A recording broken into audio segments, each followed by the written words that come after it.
Okay.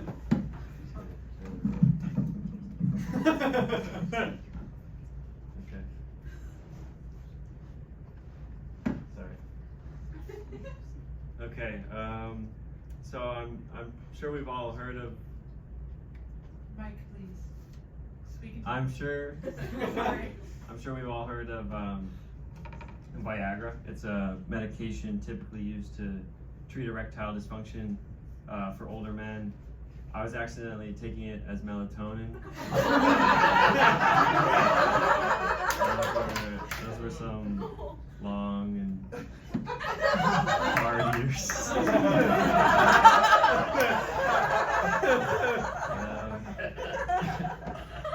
It's actually become increasingly common for younger men to use the drug, and I don't think they're making the same mistake as me.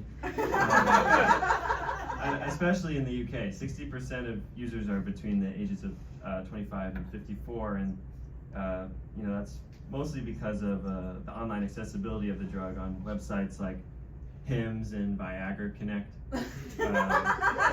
which crazy were my nicknames in high school. Him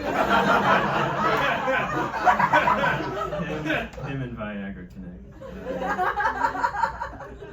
But these websites, they're marketed at millennials and Gen Z consumers with their sleek and minimalist designs, but I took one look at it and it was pretty clear they used Squarespace. I wasn't too impressed.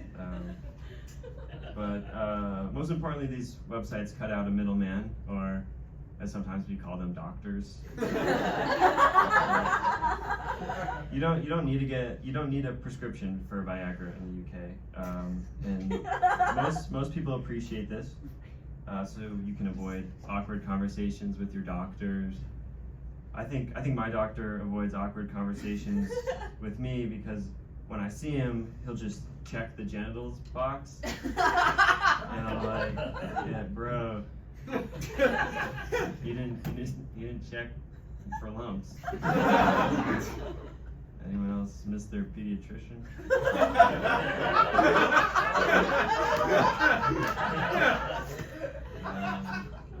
Some people prefer buying from drug dealers. It's more discreet, I guess. But then your drug dealer knows you're using Viagra, and I'd rather not have my cousin know that. Okay. All right. It's a pretty standard UK Viagra takers night out. Alright. Hit the club, take some coke, meet a bad ting. Because you took the coke, your shit isn't working right. You pop a bluey, which is British slang for Viagra. So you pop a bluey, and Charles is king, Lizzie's dead, Thatcher's dead, Rishi's out, Carver's dead, and your shit's working right. And that's how I was conceived. So Viagra is meant for older men with diabetes or cardiovascular issues, not young men with psychological ones. Studies show that younger men are using Viagra because of performance anxiety, which can be attributed to diet, recreational drug use, exercise, porn addiction. My notes say violent video games. I actually think Call of Duty could help. Because you're like practice experiencing high intensity situations like gunfire and shooting and killing. There's some overlap, I think. Anyway, there are side effects of abusing Viagra. You get rashes, hives, trouble breathing, headaches, difficulty sleeping, as I mentioned earlier. In worst case, you get a long, painful erection. Anyway, solutions. As like a guy who doesn't know like a whole lot about Viagra, I think this is difficult to really answer because men put high expectations on themselves to perform well. But I'm a LeBron guy, but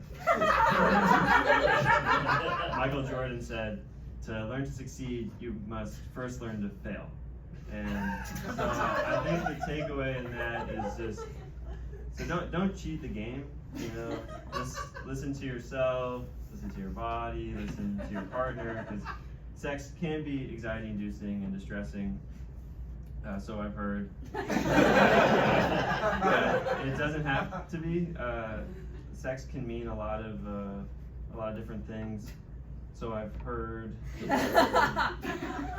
And you can ask to do things at your own level of comfortability. I think.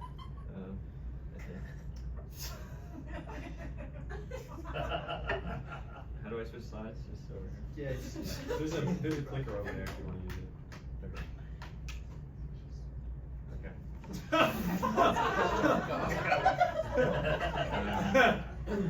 It's a little harder to listen to other parts of your body, like your hairline, my hairline. A lot of people encourage me to go to Turkey, which is kind of a hot spot for transplants. It's like the Brazil of Eurasia.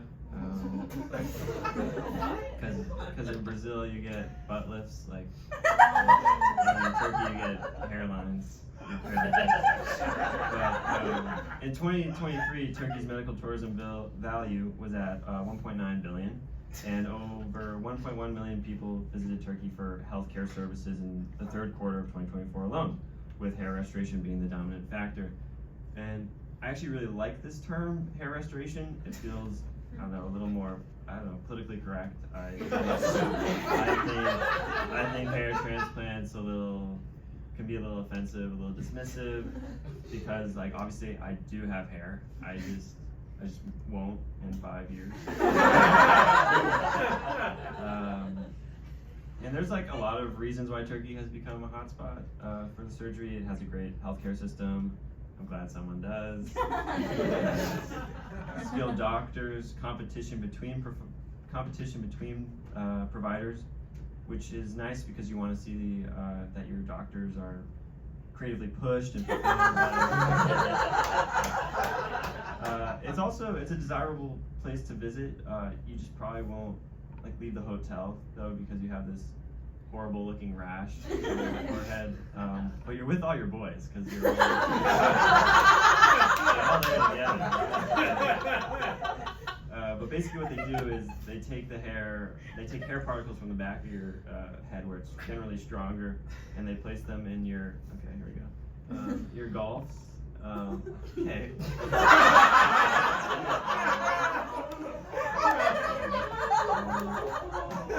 Obviously insecurity is a leading reason for men. I'm not insecure. So I don't totally get it. I understand having a full head of hair has traditionally been seen as a symbol of masculinity, but my go-to expert on balding is my Uncle Jeff, and he told me that a receding hairline actually means you have higher testosterone. So basically real men don't have hair. Look, I guess whenever I am down about it, I just open up Google and I read my favorite GQ article, the 100 most powerful bald men in the world. Let's go down the list. You've got Vin Diesel and The Rock and Jason Statham, and they were all in The Fast and the Furious. You also have Jeff Bezos and Andrew Tate. But Pitbull is on there, so it kind of redeems itself. You will never see me getting a hair transplant or do anything for hair restoration. I'm too secure. That's because I surround myself with yes men. So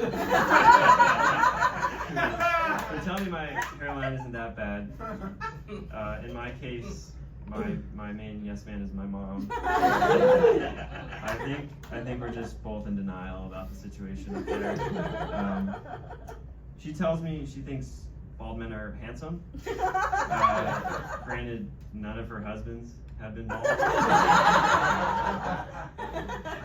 kind of said that like she's been married like 5 or 6 times. It's just the two.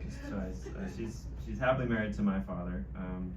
They just don't live together, or in the same state, or 4 hours away from each other. Maybe I have a hairline only a mother could love.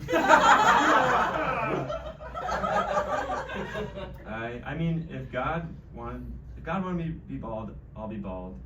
Because he gives, the saying is like, he gives his strongest battles to his hardest soldiers. Viagra.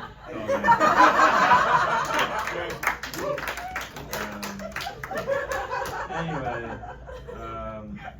I don't really know like a whole lot about hair transplants or hair restoration either.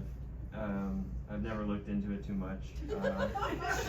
But for anyone here interested, if I had to guess, a procedure would probably cost around $3,000 to $4,000 in Turkey. And if you're looking in the United States, it's probably going to be much higher, especially in the Beverly Hills, Manhattan area. You're probably going to see that go up to 5 figures for sure. But what's so great about Turkey is that they'll arrange everything for you. They take care of flights, transportation, food.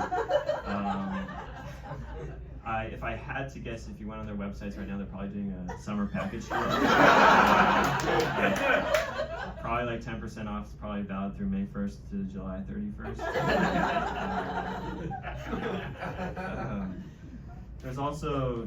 There are also some cons, guys, of getting a transplant because there's issues of concerns of scarring, looking unnatural, and it's also not a permanent fix because you're transporting hair particles and you're not sure they'll survive, and other parts of your head are probably gonna end up balding anyway. And, I don't know. I say all this like I'm not gonna do hair restoration or hair restoration. I keep saying transplant, but hair restoration. But when I had acne, I was like, I'm never going on acne because this is how God intended me to balding, just covered in acne.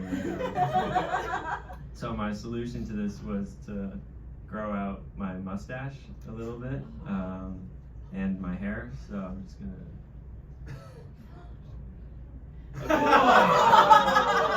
So you all saw me like this and said nothing and let me walk out the door, walk out piano row. So I think I'm gonna end here because I'm mad at you all.